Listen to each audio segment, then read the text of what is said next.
पारंपरिक बाजार ने पिछले कुछ 100 वर्षों में बहुत कम बदलाव देखा है, जिसमें एक खरीदार होता है, फिर एक विक्रेता होता है, जिनके बीच फिर लेन देन होता है। लेकिन पिछले कुछ दशकों में चीजें अभूतपूर्व गति से बदलने लगी हैं और शायद कोई भी कंपनी अलीबाबा से ज्यादा उस अनुभव को नहीं बदल रही है।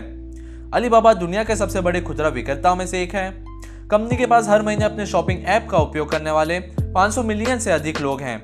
और अगर आप सोच रहे हैं कि इसका पैमाना चीन तक सीमित है, तो फिर से सोच लें। इसका 200 से अधिक देशों में परिचालन है। कंपनी की स्थापना सीईओ जैक मा ने 17 अन्य लोगों के साथ 1999 में की थी और वह जानते थे कि वह कुछ बड़ा करेंगे।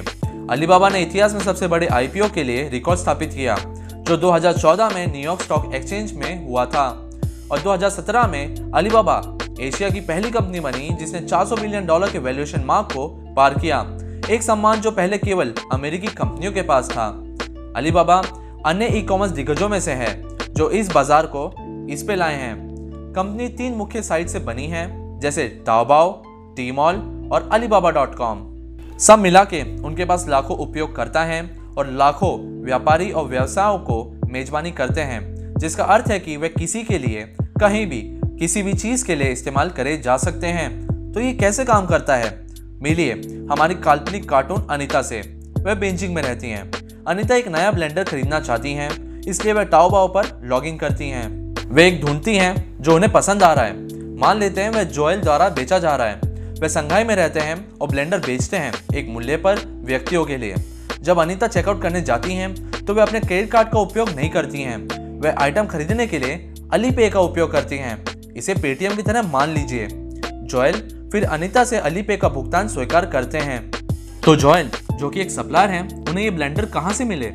उन्होंने इन्हें 1688.com पर 1000 इकाइयों की आपूर्ति में खरीदा, जो कि एक चीनी वर्जन है alibaba.com का। ये जोएल जैसे सप्लायर को ऑर्डर बेचता है। उन्होंने अपना ऑर्डर पार्थ नाम के निर्माता से खरीदा था, टीमॉल पर, जो व्यवसाय को थोक के आधार पर बेचने की अनुमति देता है। पार्थ सेंशन में एक ब्लेंडर कंपनी और उत्पादन सुविधा के मालिक हैं, जो वस्तुओं का उत्पादन करते हैं और अन्य रसोई उपकरण का भी। इससे पहले जोएल केवल चीन के खरीदारों को बेचते थे, लेकिन हाल ही में उन्होंने अली एक्सप्रेस पर अपने मिक्सर को सूची पर डाल दिया, जो चीन के बाहर ग्राहकों को बेचता है। तो अब मेधावी, जो कैलिफोर्निया की रहने वाली हैं और अली एक्सप्रेस पर ब्लेंडर उन्हें पसंद आया है, अब वे जोएल से भी खरीद सकती हैं। और हाँ, वह भी अलीपे का उपयोग कर सकती हैं। बेशक अमेरिका से चीन में उत्पादों का आयात करना कोई नई बात नहीं है, तो अंतर क्या है? अब दुनिया में कोई भी इसे अपने मोबाइल डिवाइस के माध्यम से कर सकते हैं, वो भी एक ही कंपनी में। लेकिन यह केवल ई कॉमर्स नहीं है। जोएल हाल ही में इतने सारे मिक्सर बेच रहे हैं कि वह अपने व्यवसाय को तेजी से बढ़ाना चाहते हैं, लेकिन उनके पास 5 से अधिक यूनिट्स को खरीदने के लिए पैसे नहीं हैं। तो जोएल एंड फाइनेंशियल का उपयोग करते हैं पैसा प्राप्त करने के लिए। लोन उन्हें 10,000 यूनिट्स का ऑर्डर करने में मदद करता है, इसलिए खरीदने, बेचने, डिजिटल भुगतान और यहाँ तक कि लोन के लिए आप ये सब अलीबाबा के प्लेटफॉर्म पे कर सकते हैं। और अलीबाबा में अब एक शिपिंग कंपनी शामिल है, एक मैसेजिंग ऐप, एक मूवी स्टूडियो है जिसका नाम अलीबाबा पिक्चर्स, और भी अधिक चीजें हैं।